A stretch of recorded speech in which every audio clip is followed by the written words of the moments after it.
A few years ago, I unraveled an entire knitted tunic. Not the swatch, not a sleeve, not half the body, the entire garment. And once I was done, what I felt was relief because I finally admitted to myself that it wasn't working for me. Today, I want to talk about knitting frustrations. Trust me, we've all been there. Maybe you've ripped back a section 3 times. Maybe your gauge is off. Maybe you're wondering if you should abandon the project entirely.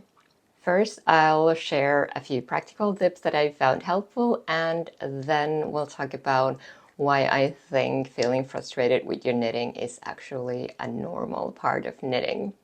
So grab your whip and join me. Hi, I'm Pauliina, also known as Lina, and I'm a knitwear designer based in Helsinki, Finland. I design knitting patterns for your soul and create these knitting videos here on YouTube. What if I said that feeling frustrated isn't a sign you're doing something wrong? On this channel, I talk a lot about mindful knitting and how the journey matters more than the destination. However, I do understand there are moments when you feel frustrated. Believe me, I've been there too. It's perfectly normal and okay to have these negative feelings even when we're doing something that we supposedly enjoy. Nothing is smooth sailing for 100% of the time.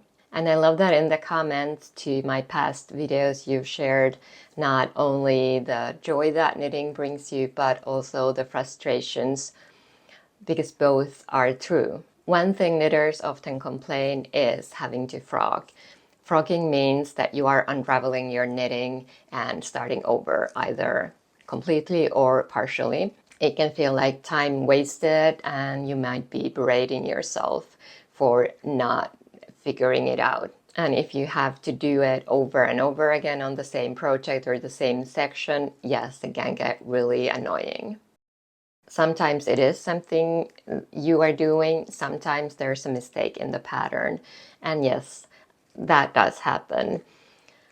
No matter how well the pattern has been tech edited, even test knitted, mistakes can still happen. Everyone working on the patterns are human after all, so human errors are possible. And believe me, every time that happens, we knitwear designers feel awful about it. All that said, here are a few practical tips. Before frogging, take a step back, maybe wait until you're not feeling that frustrated, and have a little think if it's something that can be fixed or if you indeed need to frog. If you have too few stitches, you can increase them evenly on the next row maybe. If you have too few stitches, just skip the next increases or decrease them back down on the next round, again evenly across the row around. If one of your cables is twisting the wrong way once or twice, can you live with that? If you've noticed your gauge is a bit off, will it mean that the sweater is really too big or too small for you? Or can you still wear it and it's just slightly different measurements than what the pattern staged? If it's row gauge that's off, can you work more or less rows or pattern repeats to achieve the length that you need? I'm not saying there's always an easy fix, but sometimes taking a little break and a step back can help you see the solutions available. And you can figure out if the mistake is something that's actually bothering you or if the frustration is rising from the fact that you made a mistake, that you're angry at yourself for making that mistake. Or maybe you have that dreaded "what will everyone else think" moment. Sometimes I think we can actually feel frustrated not because of the actual physical mistake or the concrete mistake, but because we feel that everyone else is doing it better, doing it faster, more advanced than us. And that's what's bringing us down, and not the actual extra stitch or the dropped stitch.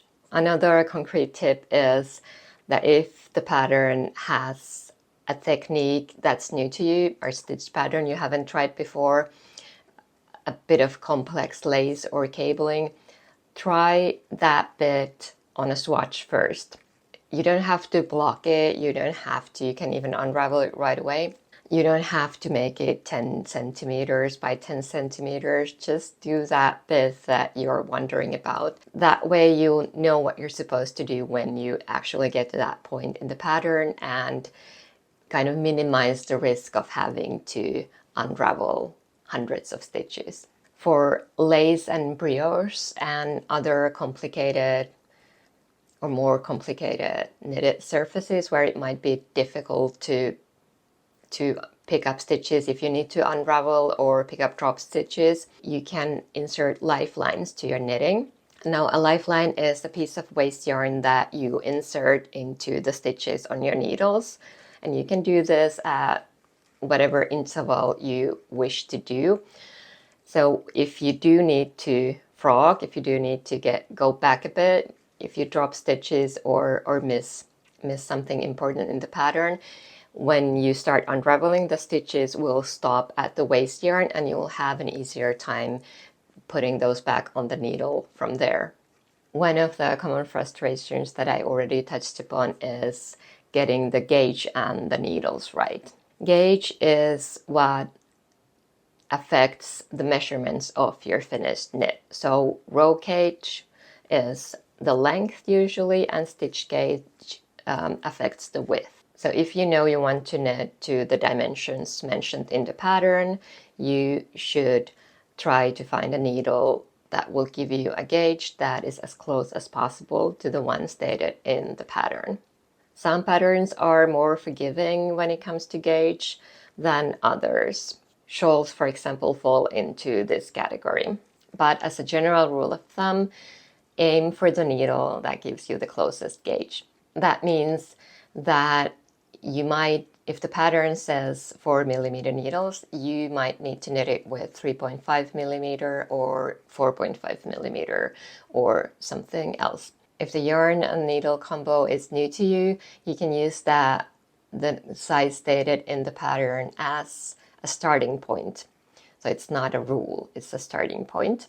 And you should always adjust that with the way you're knitting and what your needles produce. After many years of knitting, I've learned that I'm a very loose knitter. So now when I'm starting a new pattern, if it says 4mm, I know I need to try 1 or 2 sizes smaller needles. On the reverse side of that, if you know you are a tight knitter and you're knitting from my patterns, knowing that I'm a loose knitter, you may need to use larger needles than I do to get the same gauge. So this is something you can learn, and the way to learn it is to experiment. And you experiment with knitting a lot of swatches. But this also leads into the point that if a pattern uses a needle size that you don't own, you don't need to head out the door right away and purchase new needles. Try the ones you have at home first and see if you can get gauge with those. And remember, if you notice like mid-project that your gauge is off, remember that knitwear is very stretchy in nature. For one thing, it's quite difficult to get very exact measurements, like down to the 0.5 centimeter or 1/4 inch.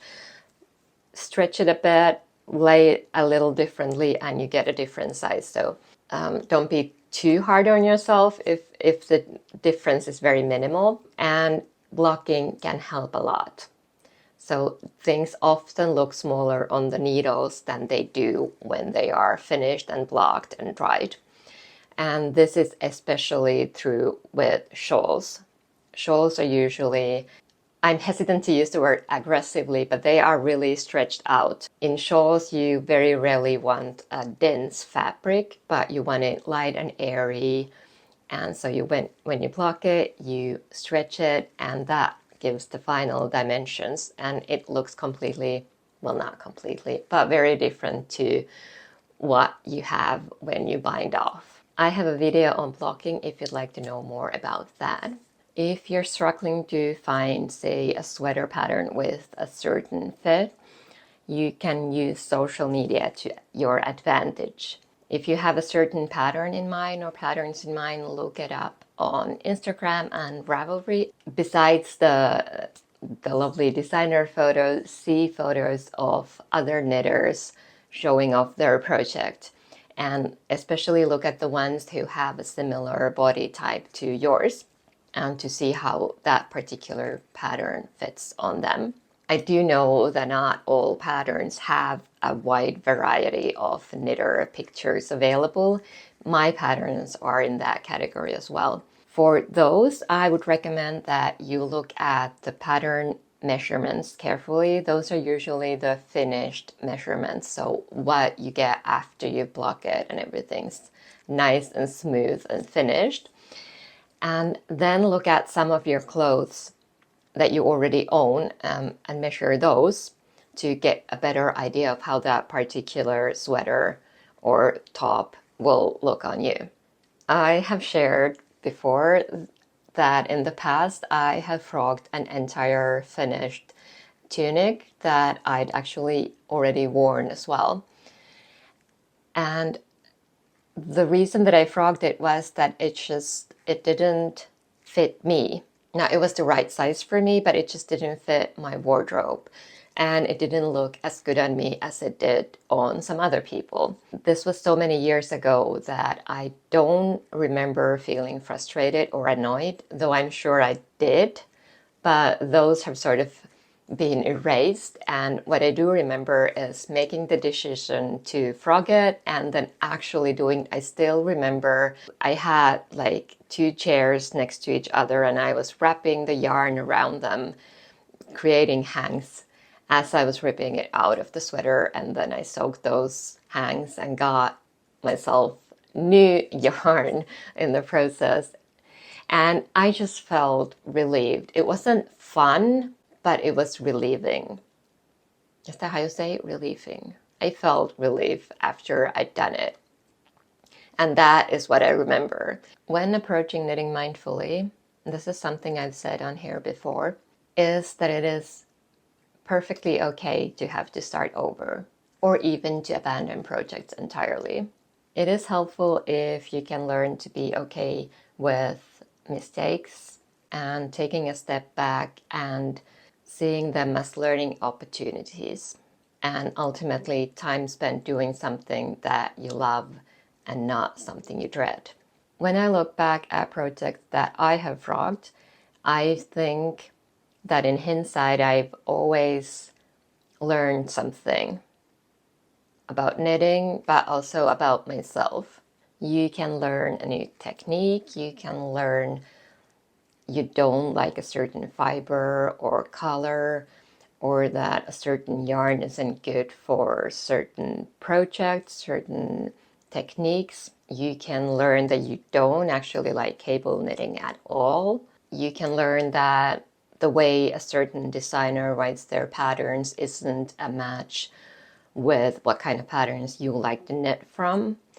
You can learn that you shouldn't do complicated lace when you're tired. Seeing knitting as a way to learn about yourself and to learn to adapt helps with frustration. In a nutshell, give yourself permission to feel frustrated and see if you can pinpoint the root cause and then to find a solution.